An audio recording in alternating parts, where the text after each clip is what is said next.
एक बहुत बड़े राजा थे, बहुत दयालु राजा। लोगों के लिए जीवन जीना बस उनका ध्येय बन गया था। वो कभी मंदिर मस्जिद नहीं जाते थे, किसी मूर्ति के आगे हाथ जोड़कर प्रणाम नहीं करते थे, माला नहीं फेरते थे।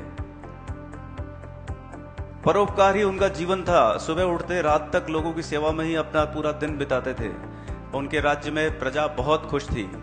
किसी भी घर में कोई भी तकलीफ आए, सबसे पहले उस राज्य का राजा वहां खड़ा होता था उसकी मदद के लिए। इसलिए प्रजा को लगता था कि हमारा तो तारणहार, हमारा राजा हमारे भाई की तरह, हमारे पिता की तरह, हमारे परिवार के मुखिया की तरह हमारा देखभाल करता है, हमें किस बात की चिंता।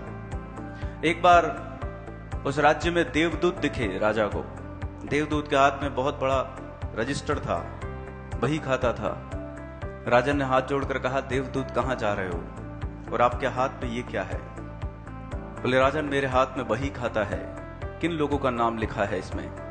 कि उन लोगों का नाम लिखा है जो भगवान को बहुत भजते हैं, जो भगवान को बहुत भजते हैं, बहुत प्रार्थनाएं करते हैं, बहुत मंदिर में जाते हैं, खूब पूजा पाठ करते हैं, उन लोगों का नाम इसमें लिखा है।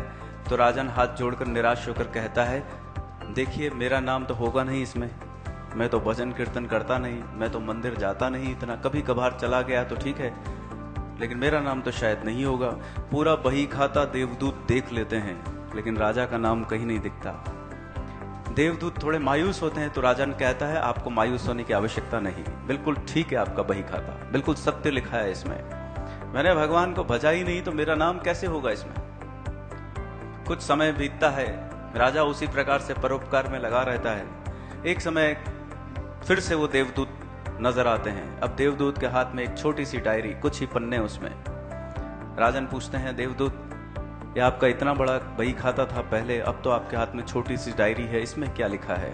बोले, इसमें उन लोगों के नाम लिखे हैं जिन्हें परमात्मा पसंद करता है, परमात्मा प्रेम करता है, उन लोगों के नाम। तो राजन कहते हैं, मेरा नाम तो इसमें भी नहीं होगा, मैंने तो भगवान को भजा ही नहीं, मैंने तो भगवान को पूजा अर्चना ही नहीं की, यज्ञ अनुष्ठान नहीं किया, तो मेरा नाम कहां से आएगा? रहने दीजिए, आप मत देखिए। देवदूत कहते हैं, देखने तो दो भैया। डायरी खोलते हैं तो चौंक जाते हैं, आश्चर्य से राजन की तरफ देखकर मुस्कुराते हुए कहते हैं, राजन सबसे पहला नाम तुम्हारा लिखा है, परमात्मा तुम्हें चाहते हैं, सबसे पहला नाम तुम्हारा लिखा है।